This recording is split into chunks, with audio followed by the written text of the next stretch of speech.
दुसऱ्या दिवशी सकाळी वीरचा फोन वाजत होता. ती नुकतीच फ्रेश होऊन आलेली आणि आरशासमोर तयार होत होती.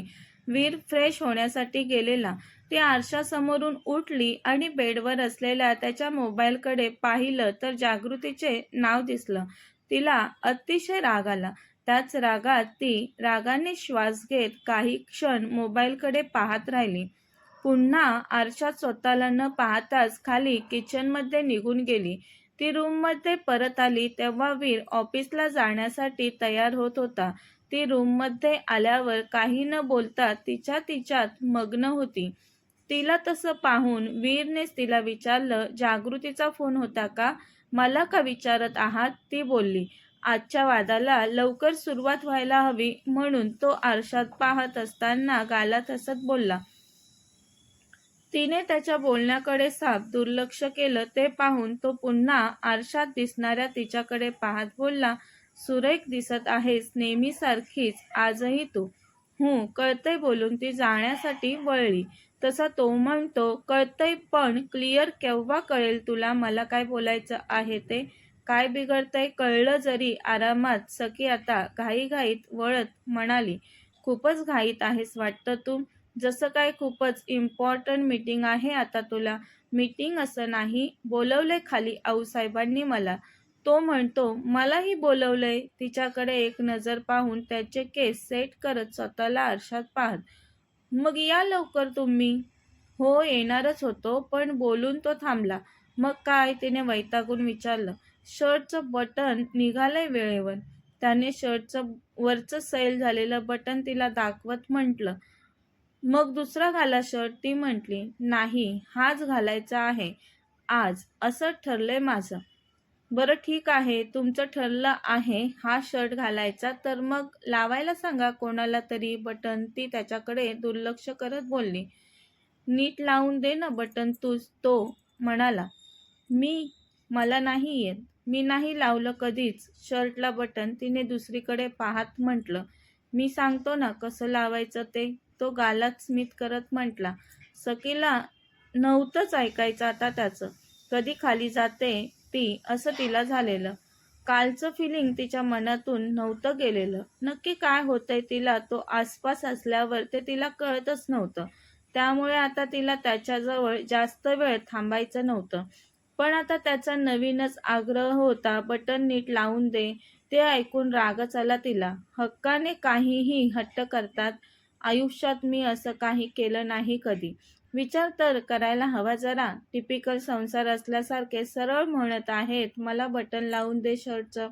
आता ही वेळ आहे का मला ते बटन स्विच करणं शिकण्याची? ती टाळत बोलली. शिकवतो कुठे म्हणतोय? मी सांगतो म्हणालो तो बोलतो. तेच ते. ती रागवूनच बोलली. ठीक आहे मी घेतो लावून, तुझा खाली. नाराजीच्या स्वरात तो बोलला तिला. काही काय? कसं वाटतं ते? बटन स्टिच कराल काय तुम्ही? तुम्हाला जमेल का? कोणाला तरी सांगा ना. ती म्हटली. कोणाला सांगायला तर त्यात खूप वेळ जाईल. मीटिंगला वेळेत पोहोचायचं आहे मला. तो पुन्हा नाराजीत बोलला. हा एक शर्ट आहे का? दुसरा घातला तर काय झालं? काय फरक पडतो? आजच्या मीटिंगसाठी हाच घालायचा असं ठरलंय माझं. आणि मला खूप आवडतो हा शर्ट. लकी आहे माझ्यासाठी. इतका नवीन शर्ट आहे. मग बटन कसं काय सैल होतं? तिने त्याच्याकडे रोखून पाहत विचारलं. मला काय माहीत, तो म्हणाला.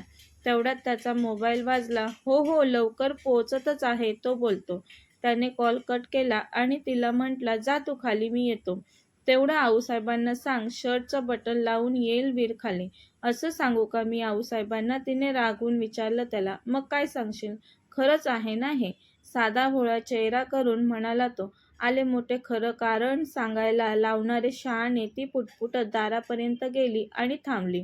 वीर चोरट्या नजरेनेच तिची हालचाल टिपत होता. त्याने तिरक्या नजरेने तिच्याकडे पाहिलं आणि ड्रॉवरमधून सुई दोरा काढला. आता तिने मागे वळून पाहिलं आणि तिला त्याचा रागच आला. मुद्दाम करतात हे. यांना जमणार तरी आहे का? चिडून पुटपुटली ती आणि रागवत त्याच्याजवळ आली. तुम्हाला जमेल का? तुम्ही नका करू, राहू द्या. सांगा मला कसं लावायचं बटन. ती बोलली. तसं वीरने लगेच सुई दोरा तिच्या हातात दिला. किती कठीण आहे हे ती सुईत दोरा ओवण्याचा प्रयत्न करत बोलली. त्याने तिला आता मी ओवून देऊ का विचारलं. असू द्या, मी करते, ती रागातच बोलली.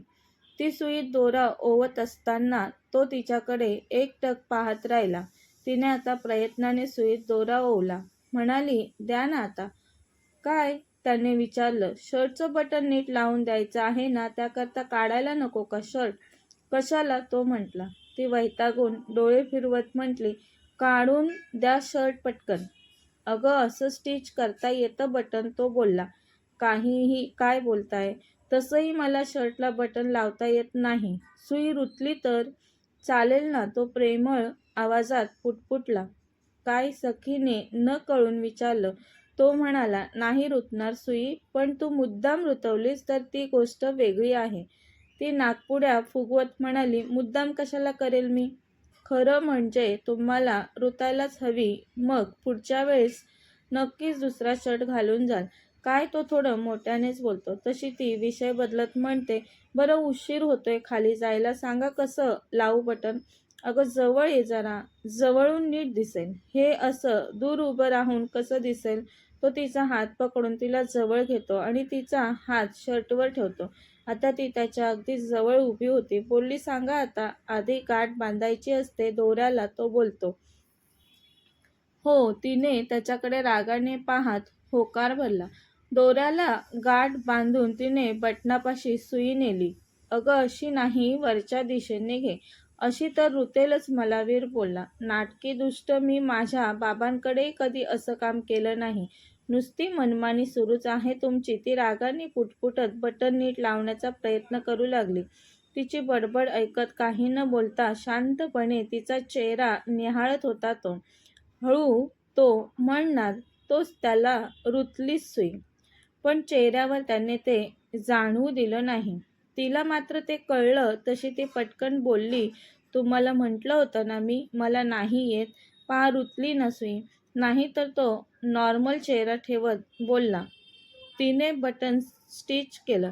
बटन तोडण्यासाठी तिने ओठ जवळ नेले तेव्हा पुन्हा तिला तेच वाटलं, कालचंच फिलिंग. तो तिच्याकडेच पाहत होता, ते कळत होतं तिला. ती त्याला टाळत राहिली, त्याच्याकडे पाहत नव्हती. दोरा तोडून तिने मान वर करून त्याच्याकडे पाहिलं तर त्याच्या चेहऱ्यावर स्मित होतं. बरं वाटलं असेल आता, अगदी स्वतःच्या मनासारखं झालं ना. हट्टी. काही बिघडलं असतं का दुसरा शर्ट घातला असता तर? सॉरी, तुला त्रास झाला, पण हाच शर्ट घालायचा होता मला, तो बोलला. हट्टी आहात, अगदी लहान मुलापेक्षा जास्त. दुसऱ्याकडून हट्ट पूर्ण करून घ्यायचे नुसते. मी ऐकते म्हणून साधी नका समजू तुम्ही मला. माझा फायदा उठवायला पाहू नका. सखी सुई रीलला खोचून ठेवत रागाने बोलते. तो लगेच गंभीर झाला. ती वळून भरभर निघाली. चला ना आता, ती चालतच बोलली तर तो रागाने तिच्याकडे पाहत होता. ते पाहून काय आता? तो आला नाही तेव्हा ती बोलली. तितक्यात तिला आऊसाहेबांचा फोन आला. येतेच आहे आऊसाहेब, बोलून तिने कॉल कट केला. ती दारापर्यंत पोचली तरी वीर तसाच तिच्याकडे रोखून पाहत उभा होता. उशीर होत आहे वीर, चला लवकर, ती पुन्हा म्हणाली त्याला. तो काही नाही बोलला म्हणून ती चिडत बोलली, या केव्हाही. आता कशासाठी राग? जा तू, तो बोलतो तिला. बरोबर दिसतं का असं वागणं? चला ना आता, ती समजवत म्हणाली त्याला. मला मीटिंगसाठी उशीर होतोय म्हणून. नाही तर पटलं नाही तुझं रागवणं मला, तो तिच्याजवळ येत म्हणाला. बटन लावून घ्यायला बरोबर पटलं तुम्हाला. तो दारापाशी तिच्याजवळ आला. दार न उघडता तो एकटक पाहत राहिला तिच्याकडे. कळत नाही का मला? बाकी बटन इतके नीट फिक्स आहेत. एकच कसं सैल होतं. तिने दारावरचा त्याचा हात बाजूला करत त्याच्याकडे न पाहताच म्हटलं, नाटकी. जवळ यायला डाव नुसता. खूप डोकं चालतं. तिने हळू आवाजात बोलत दार उघडलं. दोघेही बाहेर आले. त्याच्यासोबत ती प्रसन्न चेहऱ्याने खाली आली. सर्वांशी गोड चेहऱ्याने छान बोलली. आऊसाहेबांचे लक्ष गेलं वीरकडे. तो जरी गंभीर दाखवत असला स्वतःला तरी त्याच्या चेहऱ्यावर एक रागीट भाव असायचा.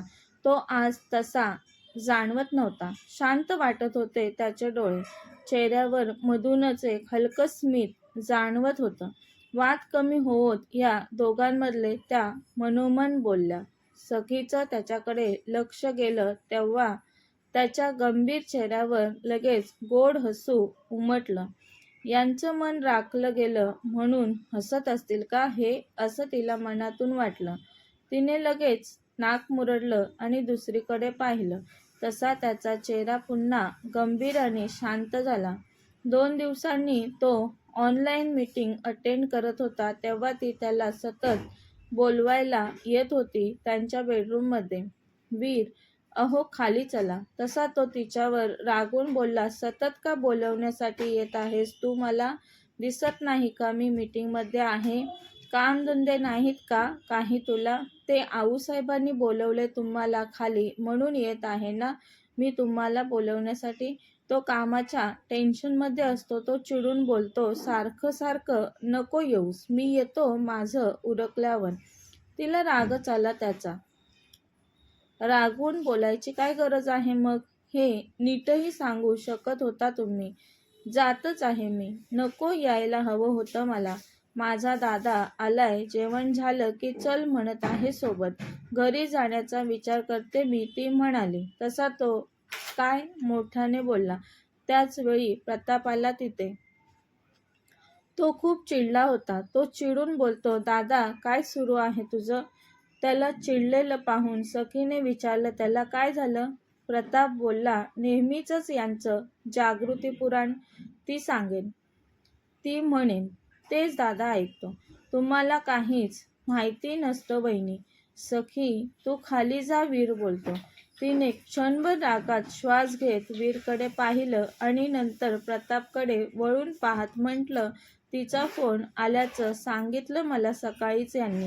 माहिती आहे मला. प्रतापने आश्चर्याने सखीकडे पाहिलं आणि तो बोलला, पण वहिनी. सखी म्हणाली, तुमच्या दोघांमध्ये काय चालू आहे ते मला माहिती नाही. पण तिचं मला तुम्ही नका सांगू काहीच. तो विषय इतका महत्त्वाचा नसतो आमच्या नवरा बायकोंमध्ये. वीरजवळ उभी राहत ती म्हणाली.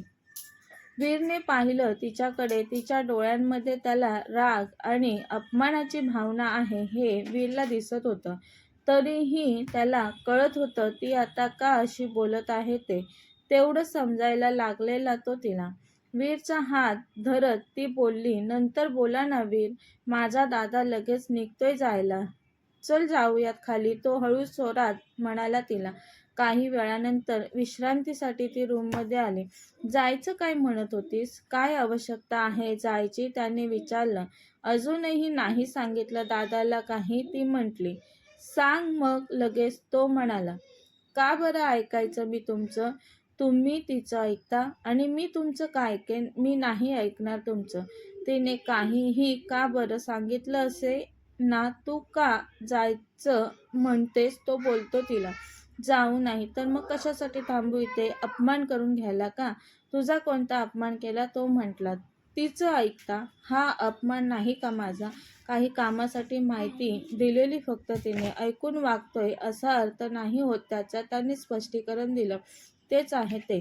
मला नाही पटणार वीर. तुम्ही तिला नाही सोडू शकत आहात. हा विषय नाही घेणार म्हणाली होतीस तू. तिने फोन करून आणलाय. प्रताप पुढे मी नाही काही म्हटलं तुम्हाला का? वीरने मुद्दाम विचारलं. आपल्यात असावं, ती म्हणाली. आपल्यात असावं नाही सखी, नसावं काही, तो म्हटला. मग वागा तसे, ती बोलते. बरोबर वागत असतो मी. पाहणाऱ्याचा अभ्यास चुकतोय माझ्याविषयीचा, तिला जवळ घेत म्हणाला तो. मी रागात बोलते. तुमचं काय आहे हे? केव्हाही काय करत असता तुम्ही? ती दचकून दाराकडे पाहत बोलते. तू फक्त सुंदर सजून उभी राहत नाहीस तर मला समजून घेते आहेस. काही वेळापूर्वी तू प्रतापपुढे जे बोललीस, कधी कौतुक करू तुझं असं झालं होतं मला. वीर गालात हसत तिला आणखी जवळ घेत म्हणाला. पुन्हा त्याचा रागवलेला चेहरा बदललेला. चेहऱ्यावर हसू होता आता. काही नकोय कौतुक वगैरे, ती त्याला बाजूला करू पाहत बोलली. एकदाचा राग परवडला तुमचा, पण कौतुक नको. तिला वाटलं की असं बोलल्यावर लगेच राग येईल त्याला. पण हलकंसं हसत त्याने तिच्या गालावरून हळूवार बोट फिरवलं. त्याचे डोळे तिचा चेहरा न्याहाळत होते. तिने डोळे मोठे करून त्याचा हात बाजूला करत म्हटलं, बघू नका असे. त्याने विचारलं, असे म्हणजे कसे? ते मगाशी असेच बघत होता, एकटक निरीक्षण केल्यागत. काय विचार करत होता? काही नाही, तो बोलला. अशी खोटी उत्तरं मला द्यायची नाहीत. तूही तर तसेच उत्तरं देते, तो बोलतो. मुळीच नाही, ती बोलते. हो, मगाशी सतत बघत होतो तुझ्याकडे, ते त्यासाठी. म्हणजे कशासाठी? नुसतं एकटक निरीक्षण करत होता माझं. काय असं उत्तर दिलं मी तुम्हाला? तिने विचारलं. खोटं सांगत होतीस ना? मुद्दाम टाळायला बघत होतीस ना? तुला बटन लावता येत नाही शर्टचं सांगत होतीस ना मला? खरंच मी बाबांकडे कधी शर्टचं बटन स्टिच करून दिलं नव्हतं कोणाला. नसेल, पण तुला माहिती आहे. सुईत दोरा ओवता येत नाही, गाठ बांधायची माहिती नाही, हे खूप खोटं दाखवलं तू. अगदी सुई वापरण्यापासून. मी तुला शर्टला बटन लावू नको असं म्हणावं म्हणून ना? अहो तसं नाही. बघा ना, सुई ही रुतली होती ना तुम्हाला. ते तू मुद्दाम करत होतीस म्हणून मी तुझं निरीक्षण करत होतो. तशी ती थक्क झाली आणि नजर खाली झुकवली.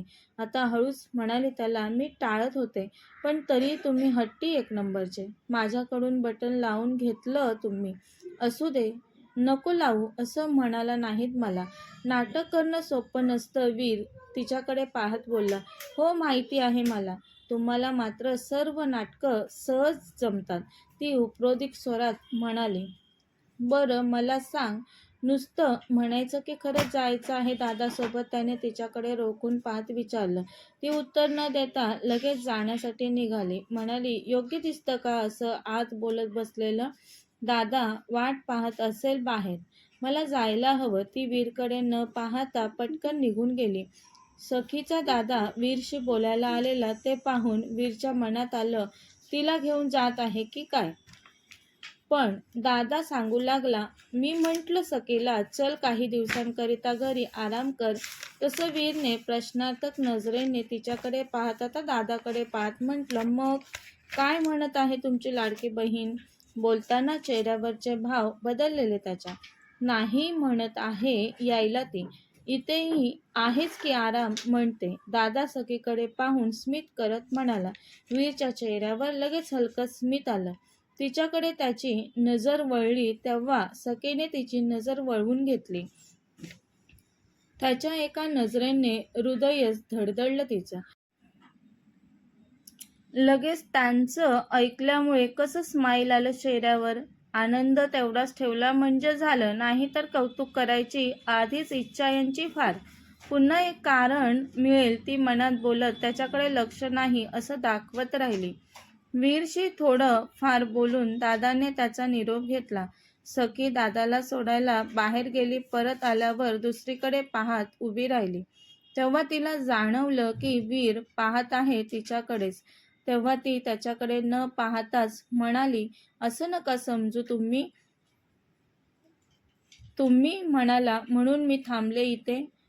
खरंच बरोबर नसतं वाटलं लगेच जायला म्हणून थांबले. तेच ते. या घरच्यांशी नातं माझ्यामुळे आहे तुझं. पर्यायाने माझ्यामुळेच थांबली आहेस इथे. उगीच स्वतःचं समाधान करून घेतलं तर काय बोलणार ती? तोंडातल्या तोंडात पुटपुटली. तो काही बोलणार तोच त्याचा फोन वाजला. फोनवर बोलत तो निघून गेला. कथेचा पुढील भाग पाहण्यासाठी चॅनलला सबस्क्राईब करा. कथा आवडल्यास लाईक, शेअर आणि कमेंट करायला विसरू नका. कथेचे सर्व एपिसोड प्लेलिस्टमध्ये सेव्ह आहेत. पाहिले नसतील तर कृपया पहा. धन्यवाद.